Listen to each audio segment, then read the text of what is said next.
The war and the branch of service that you were in? World War II in the Air Force, What was your rank? corporal. And can you tell me where you served? I served in the States or, At all locations of your service. well, in Fort Devens, Uh-huh. Miami Beach, Uh-huh. Lowry Field, Colorado, Fort Dix, Uh-huh. North Africa, Italy, and that's it. All right. All right. Now, can you tell me, were you drafted or did you enlist? Right. And where were you living at the time? I was living at the, I had completed my third year at Notre Dame University. Notre Dame. What was your major at Notre Dame? I was majoring in business. Cool. Now, did you have a choice in the branch of service, or did they kind of tell you that you were going right into the Air Force? Well, I have to give you a little bit of history, really. At beginning in 1941, Uh-huh. the Navy had begun to filter into Notre Dame, offering ROTC type courses. Right. I tried to get into the V7, which was at that time the Naval Air Force. Uh-huh. Couldn't pass the physical. I applied for the V12 program, which was a regular sea duty. Couldn't pass that physical. I applied for a DMP program, which I was accepted at. DMP? DMP. What's that stand for? I have no idea. I didn't know it at the time, and I never was interested in finding out anymore.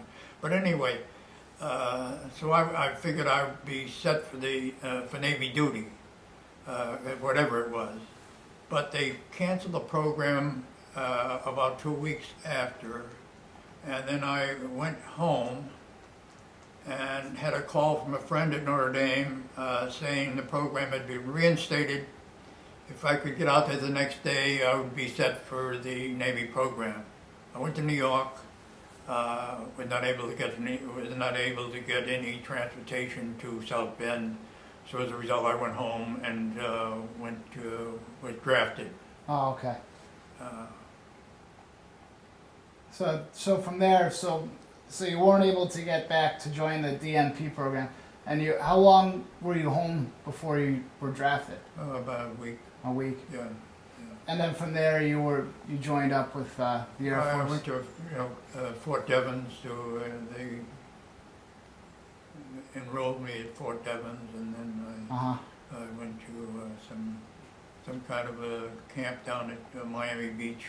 Now, do you recall your first days in service? I did what? Do you recall your first days in service? Not really.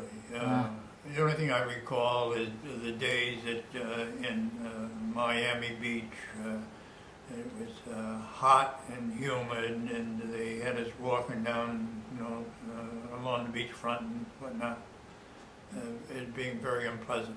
Now, And I swore that I would never go to Florida again. Yeah, because it was so hot. Oh yeah.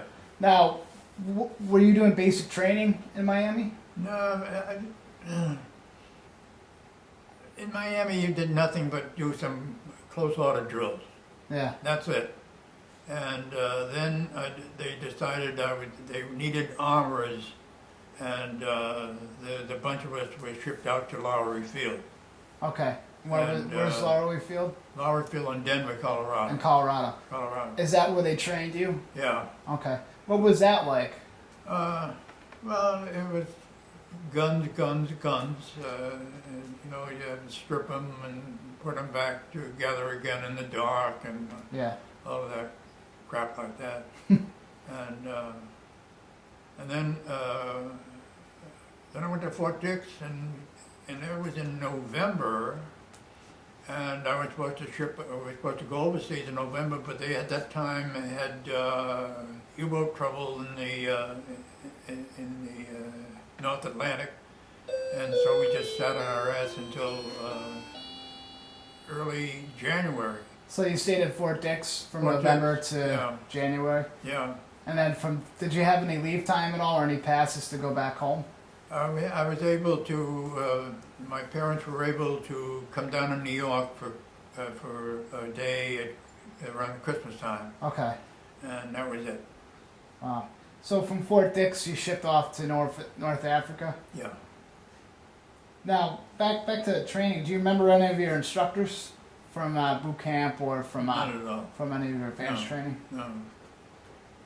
How were you able to get I'm sorry? How were you able to get through training? Was there any problems at all, or was it No, no problem? there was no problem. Okay, again, can you tell me the war you served in? The what?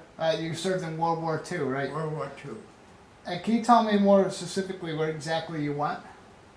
I landed at Oran, Or ran? Oran Uh-huh. in Algiers. Okay. And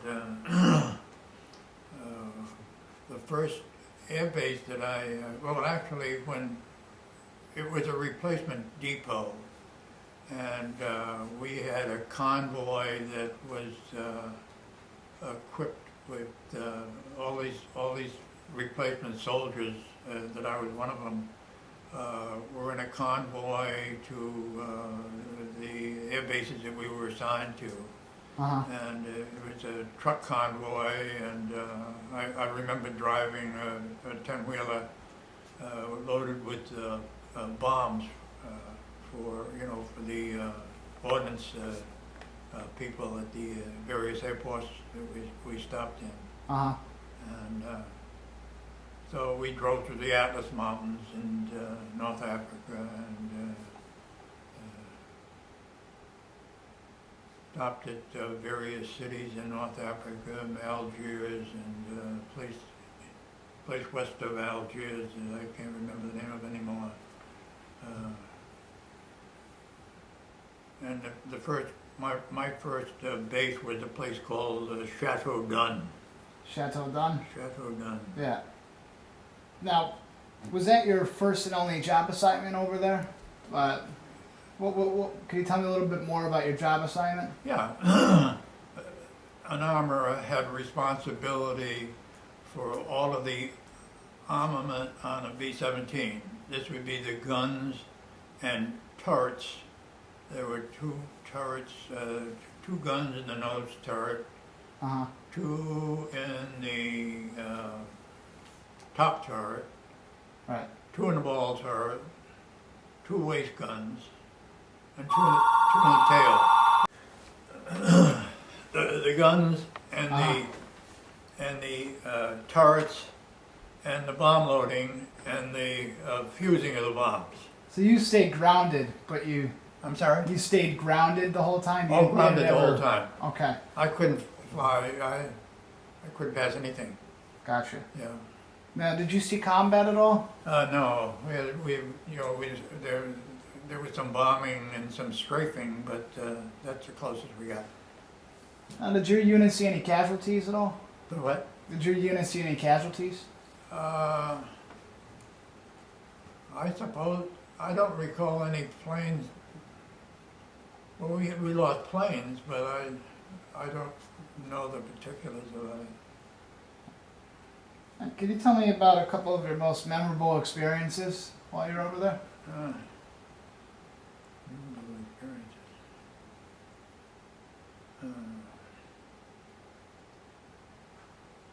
This is not a very exciting interview for you. That's fine.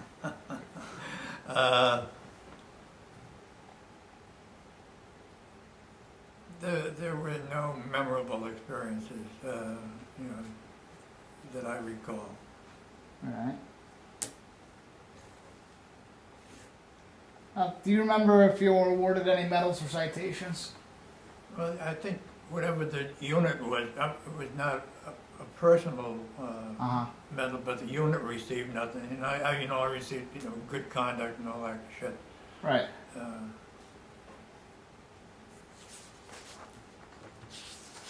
Now, moving on. How did you stay in touch with your family? What? How did you stay in touch with family when you were overseas? Not email. What do you call it? Vmail. Vmail, was it? I think it was Vmail. Vmail. Vmail. Yeah. Yeah, Did you write home a lot? not very much. No. No, they wrote more than I wrote.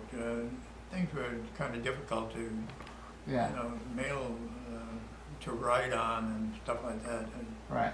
that, Now, what was the food like over there? originally, we had something called sea rations, Uh huh. and they were canned stuff, and that was pretty bad. When we were in this convoy, we used to heat the cans on the manifold of the truck, just to heat them up. And then there were K rations, and they were a little bit better. Yeah. And then when we were in camp,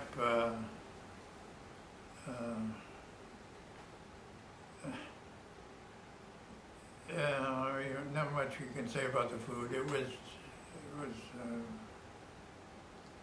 edible. Yeah. Yeah.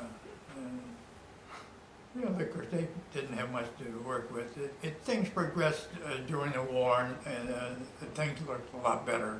Yeah. And there were occasional shower trucks that came by, you could take a shower. Uh huh. But, Did you have plenty of supplies? supplies were never a problem. I mean, the war supplies. What's that? War supplies, you mean? Exactly. Yeah, Yeah. oh yeah, no, there was no problem with those. Great. Did you feel pressure or stress at all? Well, the pressure was constant as far as, loading the airplanes and fusing them and doing them in a timely manner. And they always changed. If they loaded the 500 pounders at 3 o'clock, they could very well change their mind and say the mission tomorrow is going to require 1,000 pounders, so you got to dump the 500 pounders and do the 1,000 pounders, and they could do that, 2 or 3 times, depending upon what the situation was as far as the next day's mission was concerned. Right. So you had to be ready to do a lot of lifting, I guess, huh? How heavy were the bombs? The varying bombs were they pretty heavy? We loaded. If we carried 1,000 pounders, there were 6 of them. Yeah. 6 of them. 500 pounders. There were 12 of them. 300 pounders. I think we loaded something like 16 of those. And then if they were going after troops, we loaded something called frags, and they were built in clusters and weighed about, I think, maybe 150 pounds that we could load by hand, really, rather than a hoist. And then, of course, the ammunition. We got the ammunition, and as you can appreciate, if you're operating one of these waste guns, you're going to want to work on the gun itself rather than somebody else. If your life is depending upon it working, I think you would want to do it yourself. Yeah. Even though we were very, more than qualified, a guy worth his salt would take care of his own guns. Yeah. Now, as far as loading them, you used the hoist for the heavy ones? The what? You used the hoist to put in the heavy ones? Oh, yeah, had a hoist for everything. Well, I think we even used the hoist on the 300. Wow. They were 300. Couldn't, the hoist, the ordnance people would come in with the bomb load on beneath the bomb bay itself, and they would wrap a sling around the bomb, and there would be 2 wires from up to the plane itself. Uh-huh. And there was one guy on one side and another guy on another side with the hoist. And you put a shackle on the bomb, Yeah. and you'd put it into the rail itself, and then you'd put the fuse in, and then a wire from the shackle to the fuse, Uh-huh. so that when they were unloaded, the fuse would be ready to be armed. Yeah. But it was a load, and Yeah, I plus bet. it was hot, and you know, it was on the edge of the desert, and it was always windy, and the dust and the sand was always a constant problem. It was rough on engines, and Yeah. So that's probably why they ran you guys in Miami, so they could get you ready for the desert type conditions. And God only knows. Yeah. yeah, Yeah. interesting. That might show some pre-planning that I'm not sure they were very strong at. Yeah. Now, how do people entertain themselves over there? How were they what? Entertain themselves over there. You and the guys, you know, for entertainment. Did you have any USO shows, or did you? Well, there was an occasional show came through, I guess, but I don't remember anything very special. Now, what did you do when you were on leave? I can remember one time having a rest in a camp in Bari in Italy, and we went down there and I stayed in a hotel and probably went into the water, but it wasn't really very exciting. Nah. Now, did you travel anywhere else when you were in the service? Anywhere else? Did you travel beyond, you know, when you were in Italy, did you go anywhere else, or, you know, when you were in Africa, did you travel anywhere, or you just kind of stayed pretty much on Well, base? no, there was no place to travel to. Actually, when we were in Italy, we were just south of Rome, and a couple of us had a day off or so, and we went to Rome, and we went 2 days after Rome fell, and there was nothing to eat in Rome, and we scoured all the camps and everything else to get something to eat. But and then there was we had a meeting with the Pope. Huh. And went into the Vatican, and he came down and he addressed all the troops that were there, and there were Polish and English and Australians and Americans, and he spoke to everybody in their own language. Really? It was very exciting. That's incredible. Now, do you recall many particularly humorous events that occurred, or unusual events that occurred? Were there ever any pranks or stunts that you or the other troops would pull on each other? No, Nah. no, I didn't. If there was stupid to recall, Yeah. and difficult to recant. Yeah. Understandable. Yeah. What did you think of officers or the fellow soldiers? Officers? Yeah. What did you think about them? Oh, I didn't think much about them. Were they all right? They were a necessary evil, I guess. Yeah. Yeah, but there was. I don't recall any really personal contact. You know, when you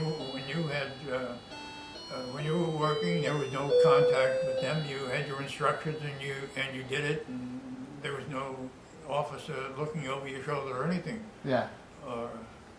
No, there's really no contact, as I recall. Did you keep a personal diary at all? I did for a while. The problem that I had was I would forget it or be too busy or something, and then I would try to recall them and catch up on it. And I haven't the slightest idea where it is. All right. Now, do you recall the day your service ended? I recall several days. I recall the day that we came back from I had been overseas 31 months.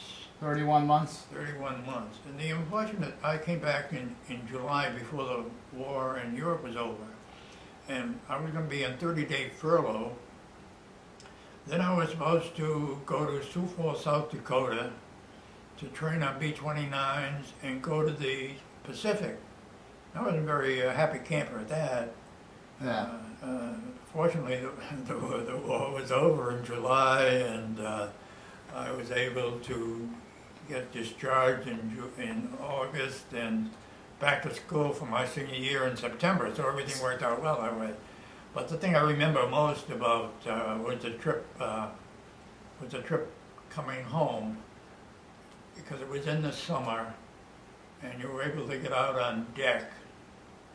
And as opposed to going over, we went over in January, and it was we sailed on a boat called the Anne Arundel, and I don't know how many soldiers were in there, but you only could eat 2 meals a day, and the beds were 7 high, Huh.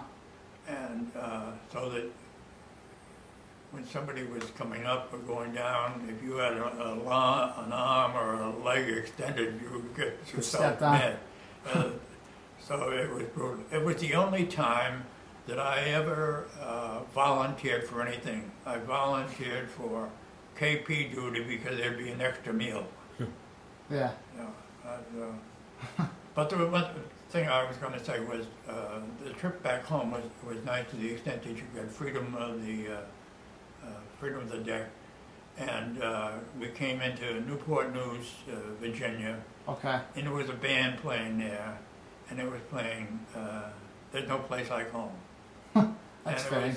it was one of those things that will stay in your mind forever. Yeah. So that was the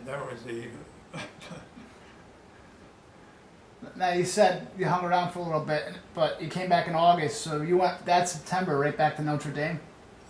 yeah, I came back in July, In July. and the war was over in July. Uh-huh. And was discharged in August, and I went back to school in September. Wow. So it worked out really well in that respect. Now, that senior year, was that supported by the GI Bill? Yes. Nice. Yeah. Now, how was that being back? Oh, it was great. Yeah. I had, of course, I grew up in really times were bad.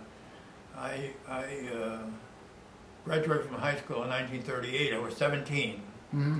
And I went to work for a grocery store because my father knew the manager.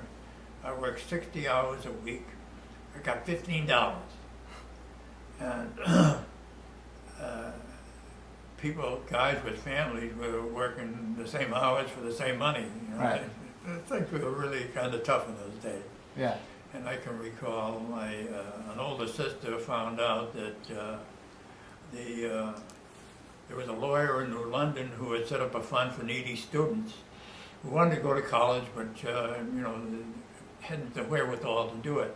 So I petitioned him and got it, and I had $940 for my first year at Notre Dame. They gave you 940. That's how much they charge. $40. Board, room, tuition, laundry, athletic events, the whole shebang. Wow. And I was there to a football game at the end of October and found out the tuition and now is $47,000 a year. Oh, you went out to a football game this year, or this Huh? You went out to a football game recently? Yeah. It must have been a good time, huh? Oh yeah, my daughter and I had for several years in a row been going there for that. We meet in Chicago and Yeah. get a car and drive down to South Bend for the weekend. That's great. It's a delightful experience. Absolutely. Now, did you make any close friendships when you were in the service? The only one that of course, at the time, there were a lot of close friends. Yeah. Very close friends. But you lose contact with them after a while, and the only one I had in contact with was a fellow that came from Cadiz, Ohio, and we kept in touch until he died quite a while ago. But he was the only one. Now, did you join any veterans organizations?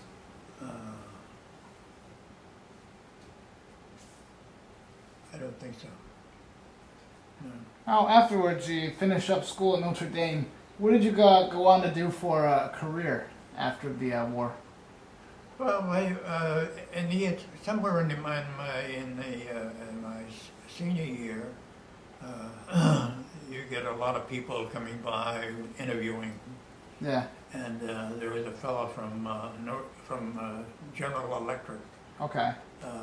That I interviewed with, and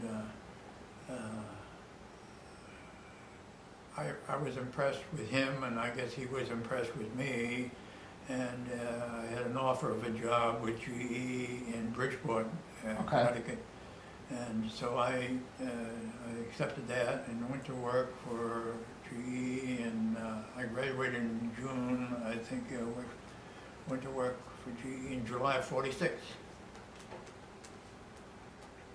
Wow. And how long did you work at GE for? well, I retired. I worked in several. I started in Bridgeport. I worked for a while in Worcester, Mass. These are pretty much on assignments from Bridgeport, and then Erie, Pennsylvania for a couple of years, and Louisville, Kentucky for about 5.5. And then I went to, there was a chance to go back to Connecticut that I jumped at, and finished up my career at Plainville. Okay. And I retired in January of '83. Okay. So about 37 and a half years. Wow. So you put some time in that. What was your main job duties there? I started off as being an efficiency expert. Doing, checking various office jobs, from determining parts requirements to processing orders, and then I gravitated into punch card accounting, the early days of IBM punch card accounting, and I kind of specialized in that for a few years. And then gravitated to computers, and worked on the first computer application for business applications in the country. Really? At UNIVAC in Louisville. Wow. What was your experience with that? Was that? Oh, the programming and operations work. Wow. So I specialized in. Did a lot of programming and that machine, and various computers after it. Cutting edge stuff at the time. Oh yeah, it's cutting edge. Yeah. Yeah. Now, did your military experience influence your thinking about war or about the military in general? As what? Well, how did the military influence your thinking? You know, before, you know, after the war, after you did your service, did it affect you in any kind of way, or how do you feel about it? No, well, I consider the military. I wouldn't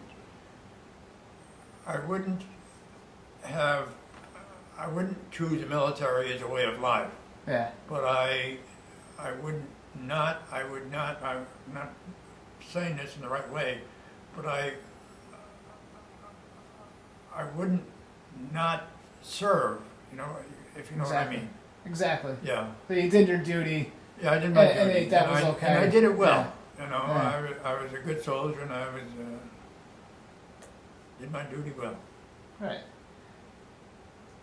Did you guys ever have any reunions? No. No reunions? No reunion. Again, how did your service... You know, most of the guys that I was tied in with, that I was really never really very interested in. Yeah. Yeah, I mean, coming from Notre Dame to the service, I mean, well, that's it. I don't think it was that. I guess even if they had been at Notre Dame, they wouldn't have been friends. Yeah, No, we were just a different breed of cats. gotcha.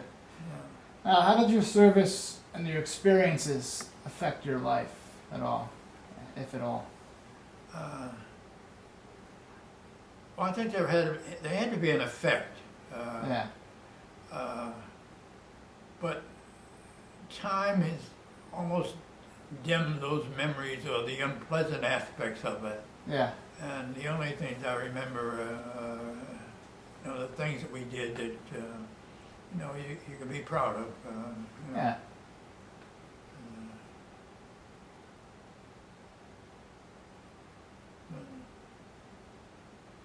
That's not, All right. Well, is there anything else you'd like to add that we haven't covered in the interview at all? no, I can't think of anything. I think that'll conclude it. I appreciate your time for the Well, I interview appreciate today. you coming here and My- chatting. My pleasure, and I want to thank you for your service and your dedication Oh, to the well, country. no. I appreciate I it. only did what everybody else did. Absolutely. And that's it for the interview. Yeah.